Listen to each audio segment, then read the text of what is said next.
Hi YouTube, it's Dreams of Violets, and I'm here to talk about Living Dead dolls today because I got some interest about it. So I'm going to talk about my collection. I'm not going to go through who everyone is because, to be perfectly honest, I don't remember all of their names all the time, but I do have a backstory for them, so I'll talk about that, and then I'll show how they come and what they come with a little bit. Like, I don't have everybody's props or anything, but I'll basically tell you about them. So let's get started. All right, so before we begin, completely nothing to do with dolls, I'm going to talk about the two books I'm reading right now, only because last time I talked about the books that I was reading, I actually got interest. So when I'm at work, especially during nap time when I should be cleaning my room or doing lesson plans or something, but I'm so tired because it's the first chance I got to sit down all day. I am reading right now Nerdfighter John Green's An Abundance of Catherines. It's pretty good.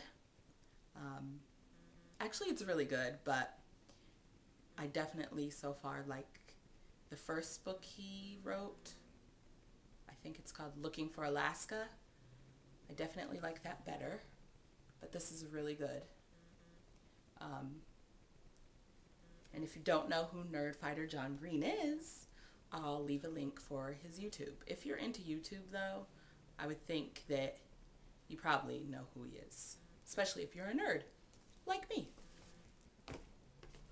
And then when I'm at home, I am reading The Reading Promise, and it's, I guess, a memoir of a girl and her father's pact to read 1,000 books together. And they made the pact at a time where parents don't really read to their kids anymore. Sad. I'm a teacher. I believe in reading to your kids pretty much forever. My mother and I still read excerpts of books and talk about books with each other all the time. So, and she is a huge reader, and she always read to me, and we read books together. And even when I was, I think, in middle school, my cousin, she's a year older than me, so she was in high school. I just remember one summer, her summer reading books, I read to her because I was like the reader. She liked to read, but not nearly as much as I did, so I just read her books to her. So I'm just a huge fan of reading to each other. I think it's an amazing way to bond. So, yeah, those are my two books I'm reading right now. On to my dolls. So, all right, I'm going to take you off the tripod. The broken tripod.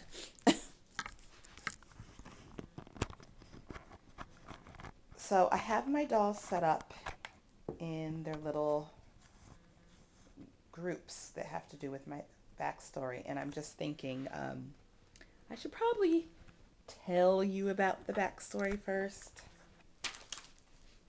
Found it. All right. My Living Dead doll story. So it is a completely unoriginal boarding school story. The name of the school, I haven't decided, so feel free to leave comments on what you like better, considering, I mean, it's not a huge debate. It's just the same thing, only transverse. So it's either, the name of the school is either Mortis Imperfectus Academy or Imperfectus Mortis Academy, which means imperfect death, because they're all dead. So, but they're stuck in limbo.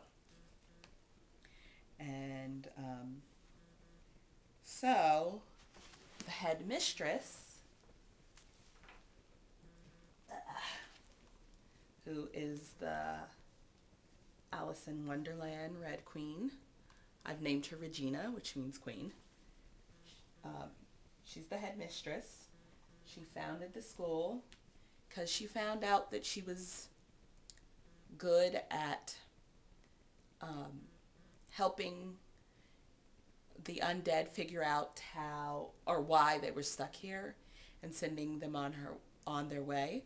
So she figured she might as well just have a school where they could all come and learn, what they need to learn in order to go to the beyond, wherever it may be. So she's the headmistress, and then, yeah, time for me to take the thing off the tripod. Then the other two, these two,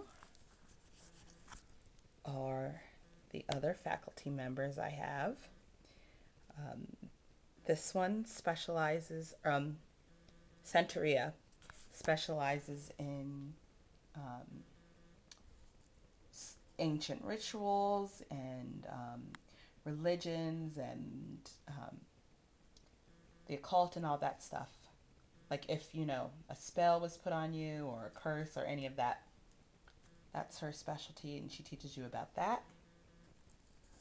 And then the wolf from Little Red Riding Hood, the grandma. Oh, by the way, they can have a domino effect at any time. Some of them stand really well, some of them not so well. So if they fall, yeah, that's what happens. Anyways, what was I saying? Okay, so she teaches about legends and fairy tales and all that stuff and how they're based in reality, and you might just be a fairy tale. You might be stuck here based on a fairy tale and a curse or whatever from that. I wanted to show you what they come in. They come in coffins.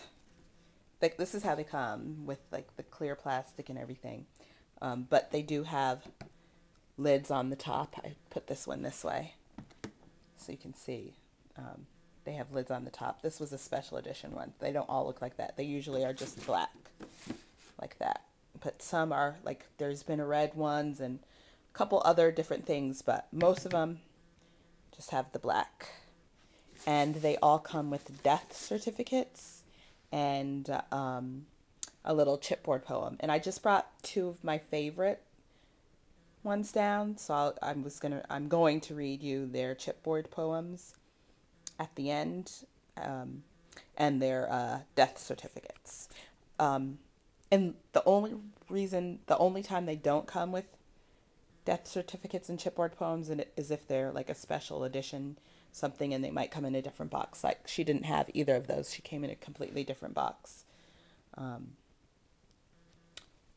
than the rest of them. Regina, stand. So,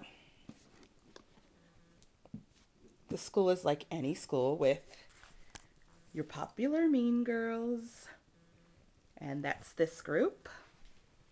And this is Sabitha Blood, and she is the daughter of the headmistress, and she's a vampire, and she thinks she's hot stuff.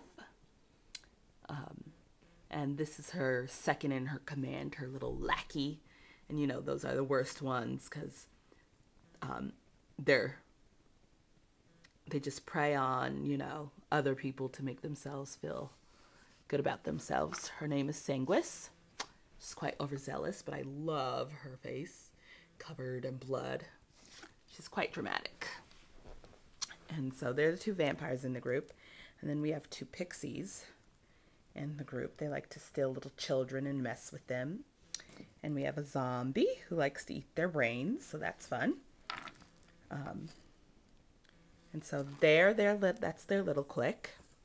And then we're going to go, everybody else, I guess they could be considered one clique, but they're really just It's like the ones who pick on them and the ones who get picked on, with the exception of one or two.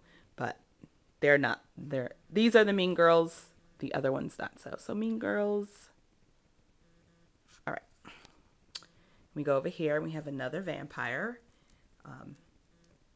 Miss Sabitha thinks she should join with them simply because she's a vampire and they need to stick together. Orchid is not hearing it, especially since she does not enjoy being a vampire. More on that later because she's one of the boxes. These two are their boxes I brought because I just think their stories are great. This is Angel and her little tragic story. She's obsessed with climbing trees and she thinks she's an angel. She doesn't really realize that she's stuck on Earth. And she's the loner girl. She's quiet. We don't really know what's going on with her and her tragedies. These are interesting mix. These two, they're best friends. These two are best friends. These two are best friends. This is Red Riding Hood. And the teacher, the wolf teacher, is her grandma. And we call her Red. And this is Mishka. And she got attacked by wolves and became a werewolf. And then, oh, I don't have the other two best friends set up. Hold on. All right. This is another set of best friends. This is Gabriella the Ghoul, and she is the one that they, especially her, love to torment. Her story that comes, her little chipboard poem talks about how she dressed up for Halloween as Cinderella, and the kids like teased her and chased her like into a graveyard or something, and like basically beat her up and left her there to die. Poor little thing. So she gets picked on, always picked on. And then they thought she was a witch during those Salem witch trials. And so they burned her at the stake, which is why she looks like this. But she doesn't realize she looks like this. She thinks she looks gorgeous. And she doesn't understand why Gabriella lets those girls pick on her, because she's not afraid of them. She's not really afraid of anybody. And so she kind of protects Gabriella, and that's how they became best friends. Oh, there goes Red. Saved her. And then... oh, didn't save her so much. She fell. Oh, told you. Dominoes. This is Rose. And she came from a special series where it was Rose and Violet, for roses are red, violets are blue. I didn't really love Violet, so I didn't get her, but I loved Rose. I definitely think she has like the best face of all. The little sweetheart lips or bee sting lips, whatever you want to call them. She's a scorned lover. Watch out, boys, because where do you think she got all that blood on her from? So... she's kind of sworn off boys for right now.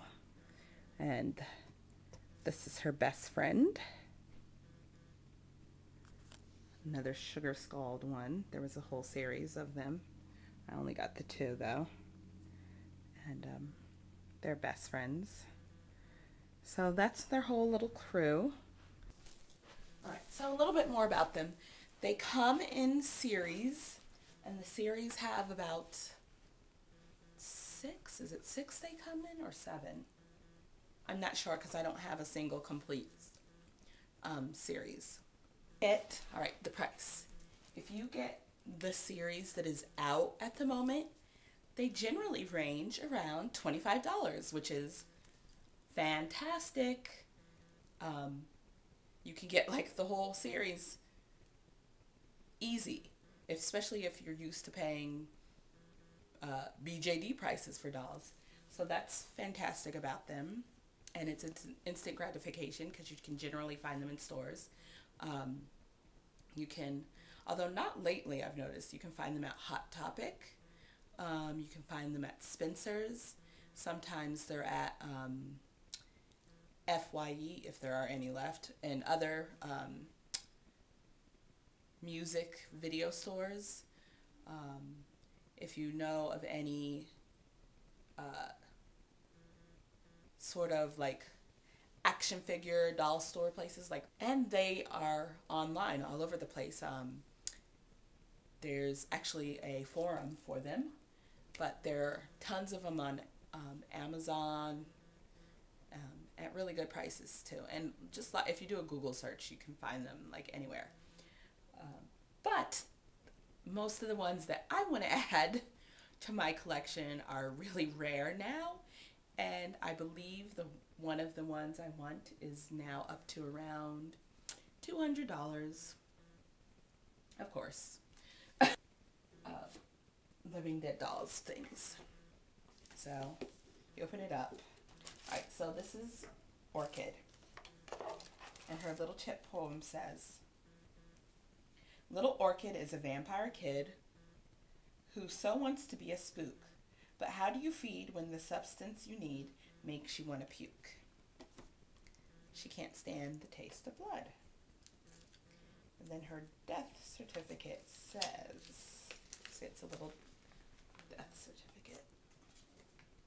It says, "I hereby certify that on the 20th day of September 1607, Orchid is a little vampire girl, but the taste of blood makes her hurl. Because she feels ill, she never gets her fill, and is the unluckiest ghoul in the world." So in essence, she's the most dangerous vampire because she constantly has to feed, because she's constantly throwing up the blood, but she hates it.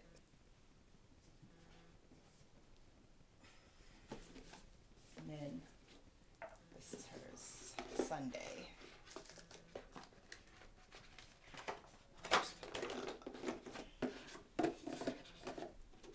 And so this is what hers looked like when she came.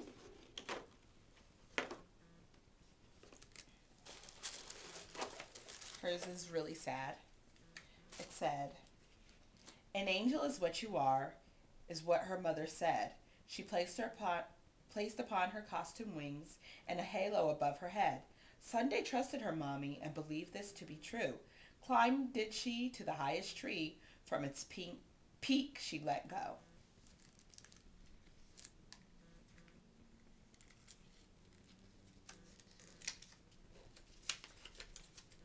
So her death certificate says, "I hereby certify that on the 20th day of July 2007, Sunday, she hit many branches on the way to the ground. The breaking of bones made an awful sound.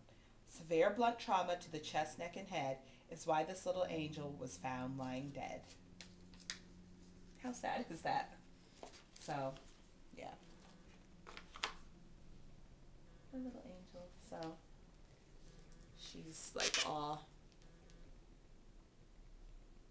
bruised and everything. Who else? I guess I can show you her closer because she's so cool, because she's got a tail that's like, she's got claws. So yeah, I know these aren't to everybody's taste, but they're fun. Fantastic, her look. She's got, her feathers are like real feathers.